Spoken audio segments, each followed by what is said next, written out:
Swaraj news సమాజహితమే మా స్వరం. అతి తక్కువ కాలంలోనే అశేష ప్రేక్షకాదరణ పొందిన స్వరాజ్ న్యూస్. గ్రామాల్లో సమస్యలు ఉన్నాయా? ఆఫీసర్లకు చెబితే పనిచేయట్లేదా? మీ సమస్యలు అట్లనే పెండింగ్లో ఉన్నాయా? మీ దృష్టికి ఏదైనా సమస్య వచ్చిందా? ప్రజాహితం కోరే సమస్య ఏదైనా ఉంటే మాకు తెలపండి. డీటెయిల్స్, ఫోటోలు, వీడియోలు షేర్ చేయండి. మీరే మీ సమస్యకు ఫుల్ స్టాప్ పెట్టే రిపోర్టర్ కావచ్చు. సమస్య కనిపించిందా? వీడియో లేదంటే ఫోటోలు పంపించండి. దాన్ని మేము జనానికి చూపిస్తాం.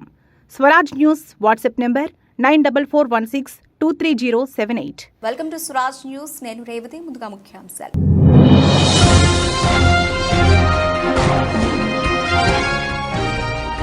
చైనాను ముంచెత్తిన వరదలు, 47 మంది మృతి.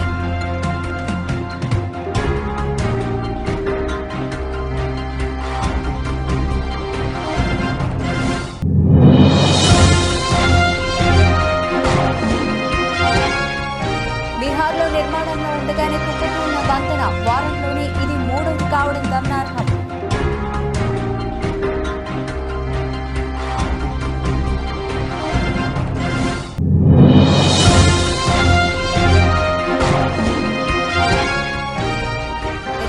జిల్లాలో వైసీపీ భవనాలు ఏంటి ఈ ప్యాలెస్ లో పిచ్చి అంటూ జగన్ పై నారా లోకేష్ ఫైట్.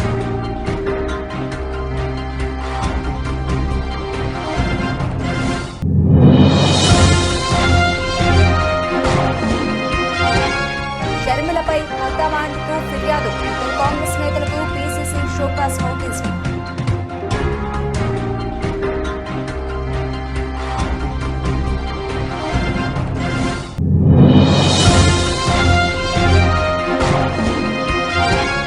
కల్కికి బెంబేలెత్తించే టికెట్ రేట్లు సామాన్యుడు చూడొద్దా అంటున్న విశ్లేషకులు.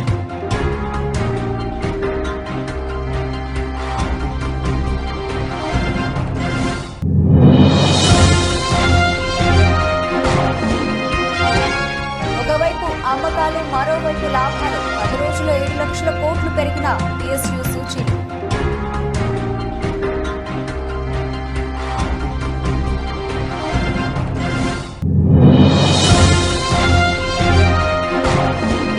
వరల్డ్ కప్ లో సంచలనం, ఆస్ట్రేలియాను చిత్తు చేసిన ఆఫ్ఘనిస్తాన్.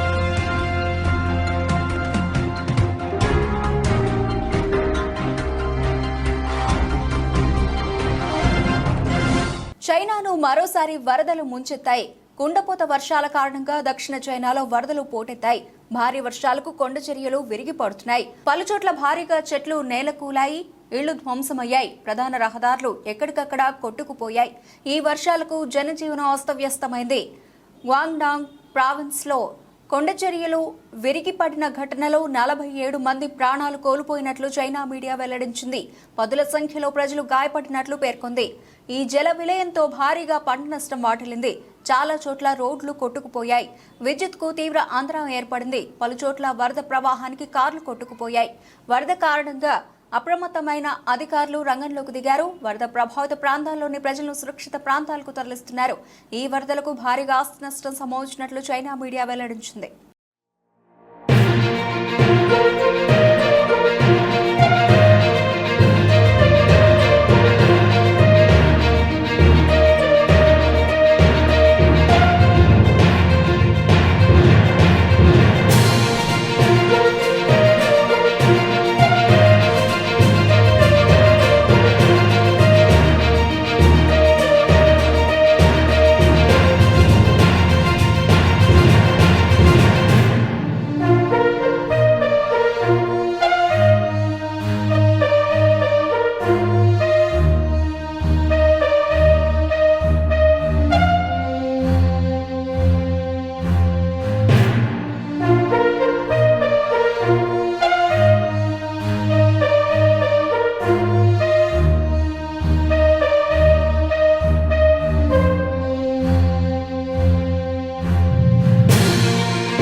కూటమి అధికారంలో ఉన్న బీహార్లో మరో వంతెన కుప్పకూలింది.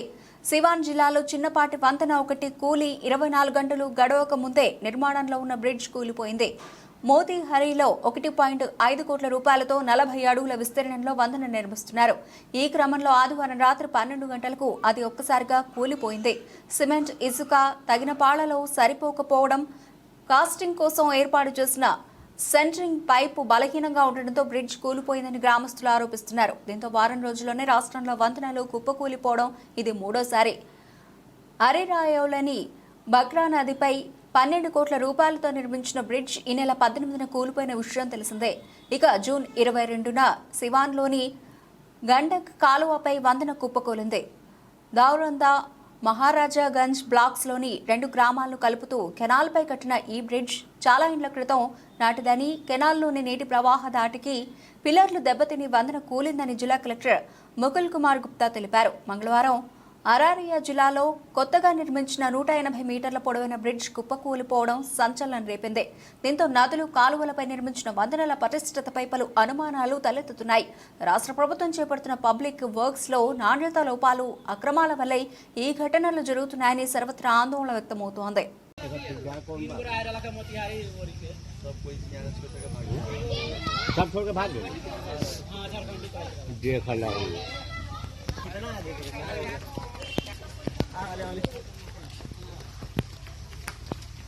ఏపీలో ఇప్పటికే రిషికొండ ప్యాలెస్ వివాదం సంచలనం సృష్టిస్తూ ఉంటే ఊరూరా వైసీపీ ప్యాలెస్లు నిర్మిస్తోందని టీడీపీ ఆరోపిస్తోంది.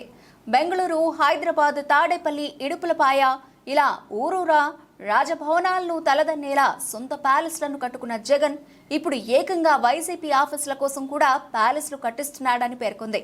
ఇది కూడా అనుమతి లేకుండా ప్రజాధనంతోనే నిర్మిస్తున్నారని ఆరోపించింది.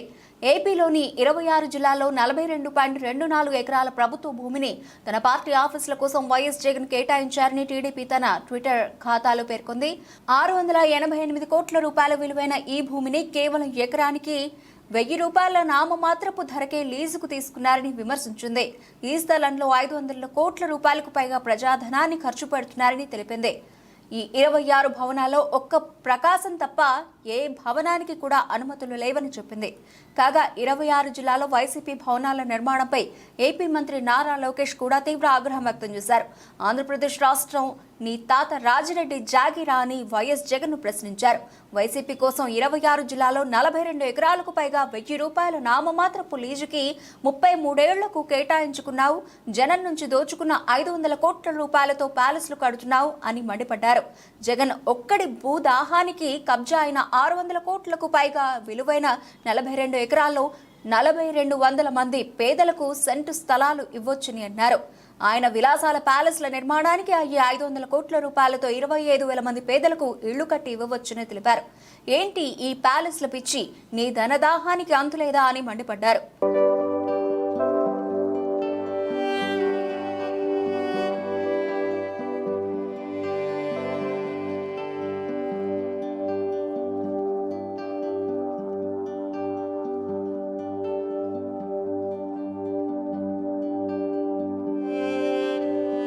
ఏపీ పీసీసీ వర్కింగ్ ప్రెసిడెంట్లు సుంకర పద్మశ్రీ, రాకేష్ రెడ్డిలకు కాంగ్రెస్ అధిష్టానం నోటీసులు జారీ చేసింది. పార్లమెంట్ ఎన్నికల సమయంలో ఏఐసీసీ వ్యవహారాల in-charge Manickam Thakur, AP PCC అధ్యక్షురాలు వైఎస్ షర్మిల అవినీతికి పాల్పడ్డారంటూ ఆరోపణలు చేసినందుకు గాను పీసీసీ ఈ నిర్ణయం తీసుకుంది. ఈ మేరకు వారిద్దరికీ పీసీసీ క్రమశిక్షణ సంఘం చైర్మన్ లింగశెట్టి ఈశ్వరరావు షోకాజ్ నోటీసులు పంపించారు. పార్టీ వ్యతిరేక కార్యక్రమాలకు పాల్పడమే కాకుండా తిరుగుబాటు గ్రూపులతో కలిసి మీడియా సమక్షంలో తీవ్రమైన ఆరోపణలు చేశారని, పార్టీ ప్రతిష్టకు, నాయకత్వానికి నష్టం కలిగించారని సుంకర పద్మశ్రీ, రాకేష్ రెడ్డిలకు పంపించిన నోటీసులో పేర్కొన్నారు. వారు చేసిన ఆరోపణలపై వారం రోజులుగా వివరణ ఇవ్వాలని ఆదేశించారు. రాష్ట్రంలో కాంగ్రెస్ పార్టీ ఓటమికి షర్మిల ఒంటెద్దు పోకడలే కారణమని AP PCC working president Sunkara Padmasri, Rakesh Reddy ఇటీవల అధిష్టానానికి ఫిర్యాదు చేశారు. షర్మిల నాయకత్వాన్ని వ్యతిరేకిస్తూ ఏఐసీసీ జనరల్ సెక్రటరీ కేసీ వేణుగోపాల్కు లేఖ రాశారు. షర్మిలను ఏపీ పీసీసీ చీఫ్ గా నియమించినప్పుడు కాంగ్రెస్ పార్టీని బలోపేతం చేస్తారని చాలా నమ్మకం పెట్టుకున్నామని సుంకర పద్మశ్రీ రాకేష్ రెడ్డిలు ఆ లేఖలో పేర్కొన్నారు. కానీ ఆమె సొంత నిర్ణయాల కారణంగా రాష్ట్రంలో పార్టీకి తీవ్ర నష్టం జరిగిందని ఆరోపించారు. సార్వత్రిక ఎన్నికల్లో సమర్థులైన నేతలకు టికెట్లు ఇవ్వలేదని విమర్శించారు. డబ్బులు ఇచ్చిన వారికే బీఫామ్ కేటాయించారని అన్నారు. సిడబ్ల్యూసీ సభ్యులు, సీనియర్ నాయకులు ఇచ్చిన సూచనలను ఆమె పరిగణలోకి తీసుకోలేదని తెలిపారు. షర్మిల అవగాహన రాహిత్యంతో కాంగ్రెస్ పార్టీ క్యాడర్ నాయకులను తీవ్ర నిరాశ, నిస్పృహలకు గురిచేస్తుందని పేర్కొన్నారు.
మేడ్చల్ మున్సిపల్ పట్టణంలోని జగదాంబ జ్యువెలరీ షాప్లో పట్టపగలే దొంగలు దోపిడీకి పాల్పడ్డారు. పోలీస్ స్టేషన్ పక్కనే గల జగదాంబ జ్యువెలరీ షాపులో గుర్తు తెలియని దుండగులు బుర్కా ధరించి షాపు యజమాని శేషారంపై కత్తితో దాడి చేశారు. అతడి ఛాతీపై పొడిచి షాపులోని నగలను తన బ్యాగ్లో వేయమని అరిచాడు. అనంతరం నగల షాపులోని బంగారు ఆభరణాలను దోచుకెళ్లారు. దుకాణానికి వచ్చిన ఇద్దరు దుండగుల్లో ఒకరు బుర్కా ధరించాడు. వారు పల్సర్ బైక్ పై వచ్చారు. బంగారు దుకాణంలో చోటు చేసుకున్న ఘటనపై సీసీ ఫుటేజ్లు రికార్డ్ అయ్యాయి. దీంతో దుండగులు ఫోటోలు వెలుగు చూశాయి. షాపు యజమాని ఫిర్యాదు మేరకు పోలీసులు అక్కడ చేరుకుని వివరాలు సేకరించారు. కేసు నమోదు చేసి దర్యాప్తు చేస్తున్నారు. అక్కడ ఒక జ్యువెలరీ షాప్ లో వచ్చి ఓనర్ వాళ్ళకి అటాక్ చేసి దాడి చేసి attempted to take away some things, కానీ అది సక్సెస్ఫుల్ కాలేదు. వాళ్ళు పారిపోయారు అండ్ అది బాగా వైడ్లీ రిపోర్ట్ అయింది. సో దాంట్లో మన సైబరాబాద్ సైడ్ నుంచి Medchal police, CCS and SOT కలిసి మల్టిపుల్ టీమ్స్ చేసి yesterday evening kala they had apprehended two of the offenders. Apprehend chesi valki further interrogation and investigation chesi valki remand chestaru. So deentlo 3 members were involved and one of them వాడు help చేశాడు వాళ్ళకి to get the వెహికల్లో తీసుకురావడం and అక్కడ observe చేయడానికి. So rest of the details I will ask DCP crimes and DCP mental to tell you.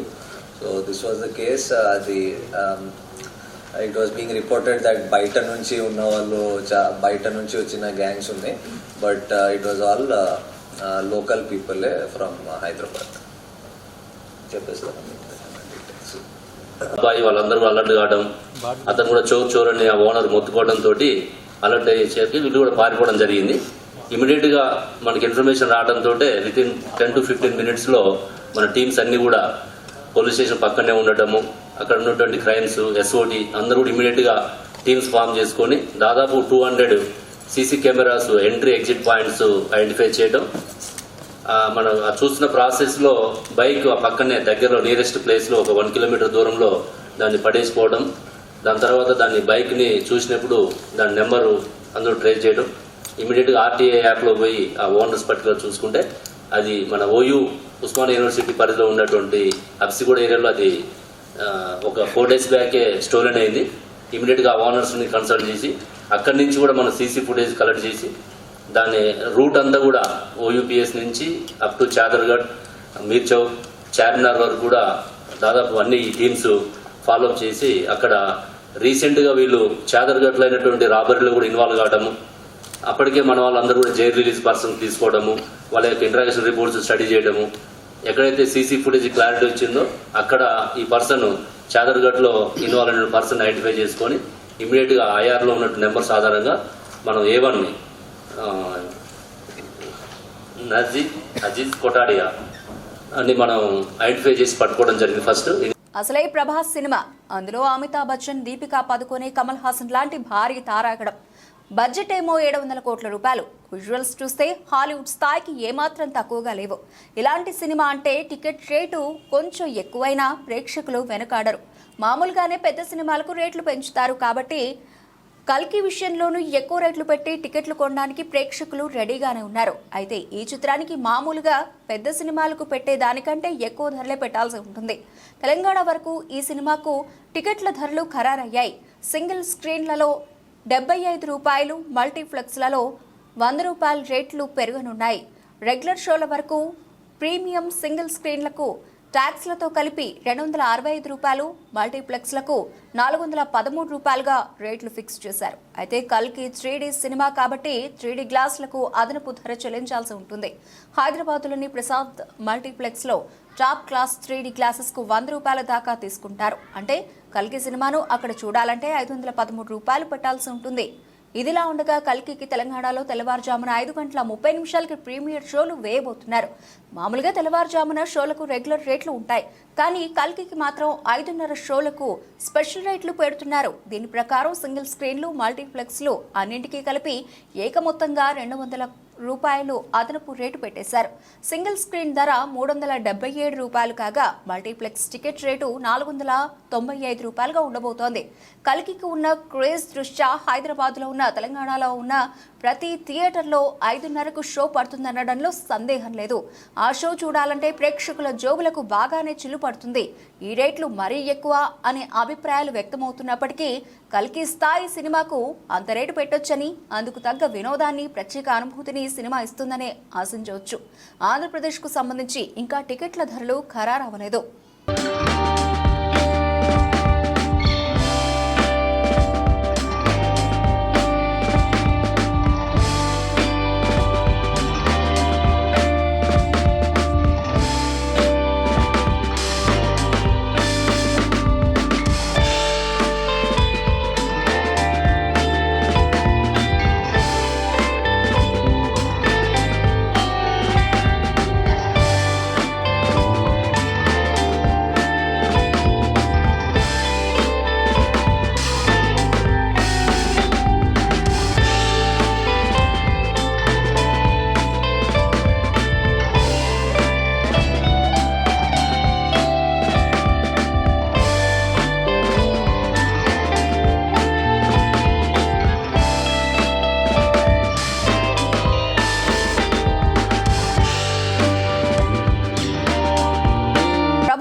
సంస్థలను పూర్తిగా వదిలించుకోవడమే ధ్యేయంగా పనిచేస్తున్న కేంద్ర సర్కార్కు ఆయా సంస్థల షేర్లు రాకెట్ వేగంతో దూసుకుపోతూ ఉండడంతో మెంగుడు పడడం లేదు. నరేంద్ర మోదీ సర్కారు అధికారంలోకి వచ్చిన తర్వాత ఈ సంస్థను వదలడం లేదు. ఏకంగా రికార్డు స్థాయి లాభాలను ఆర్జించిన సంస్థలను సైతం అమ్మకానికి పెట్టారు. ఎల్ఐసితో పాటు ఏ సంస్థలో వాటాను బహిరంగ మార్కెట్లో అమ్మేశారు. మరోవైపు ఈ సంస్థల షేర్లు రాకెట్ వేగంతో దూసుకుపోతున్నాయి. నరేంద్ర మోదీ సర్కారు మూడోసారి అధికారం చేపట్టిన నాటి నుంచి ఆయా సంస్థల షేర్లు భారీగా లాభపడ్డాయి. ముఖ్యంగా గత 10 రోజుల్లో పిఎస్యుల షేర్లు 7 లక్షల కోట్ల రూపాయల మేర పెరగడం విశేషం. పిఎస్యులను తెగనమ్మేస్తామని ఇటీవల కేంద్ర ఆర్థిక మంత్రి నిర్మలా సీతారామన్ స్పష్టం చేసినప్పటికీ ఆయా షేర్లు మాత్రం మదుపర్లు ఎగబడి కొనుగోలు చేస్తున్నారు. ఆయా సంస్థలు పెట్టుబడులు పెడితే భవిష్యత్తులో అధిక రాబడి వచ్చే అవకాశం ఉంటుందన్న అంచనాతో దేశీయ విదేశీ మదుపర్లు అధికంగా కొనుగోలు చేస్తున్నారని మార్కెట్ విశ్లేషకులు వెల్లడిస్తున్నారు. వీటికి తోడు ప్రస్తుత ఆర్థిక సంవత్సరం తొలి త్రైమాసికంలో పిఎస్సిలు అంచనాలకు మించి రాణించడం కూడా మదుపర్లలో ఉత్సాహాన్ని నింపింది.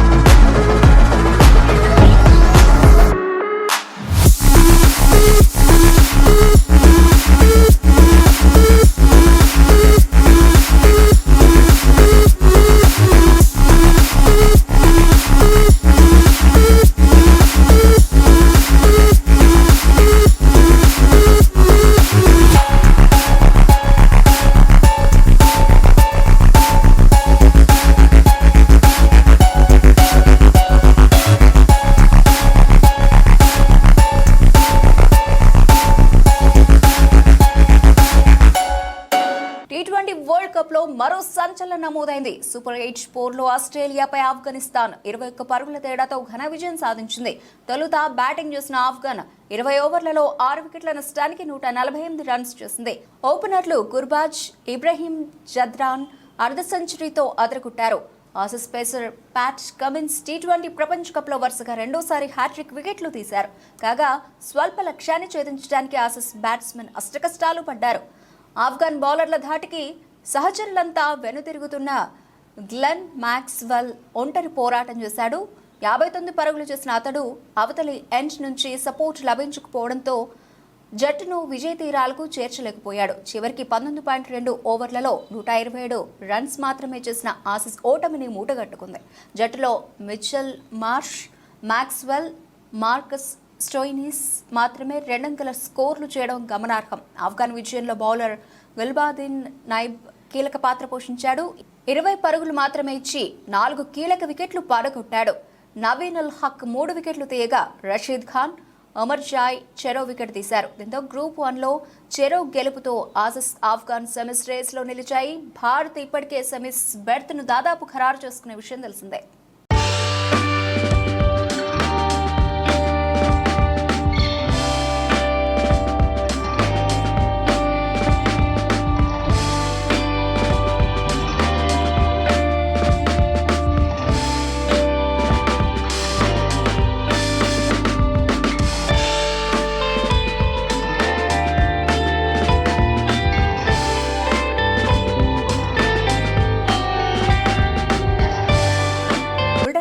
ముందు హెడ్లైన్స్ మరోసారి.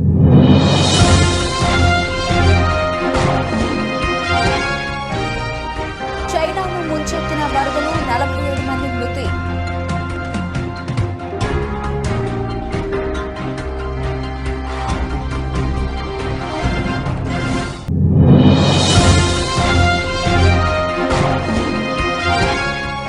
బీహార్లో నిర్మాణంలో ఉండగానే కుప్పకూలిన వంతెన వారంలోనే ఇది 3వది కావడం గమనార్హం.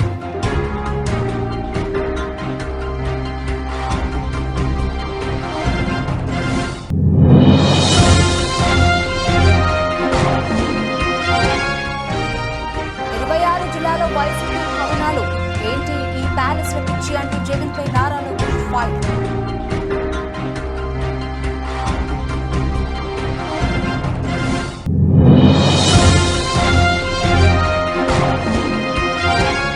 షర్మిలపై హైకమాండ్కు ఫిర్యాదు.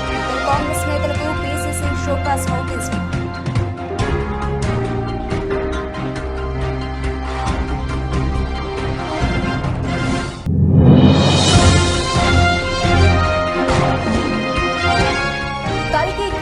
గుండెలెత్తించే టికెట్ రేట్లు సామాన్యుడు చూడొద్దా అంటున్న విశ్లేషకులు.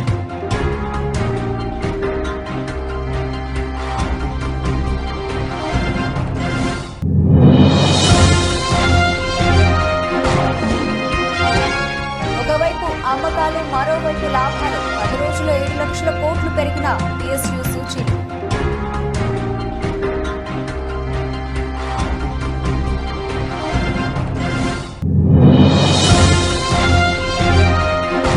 T20 వరల్డ్ కప్ లో సంచలనం. ఆస్ట్రేలియాను చిత్తు చేసిన ఆఫ్ఘనిస్తాన్.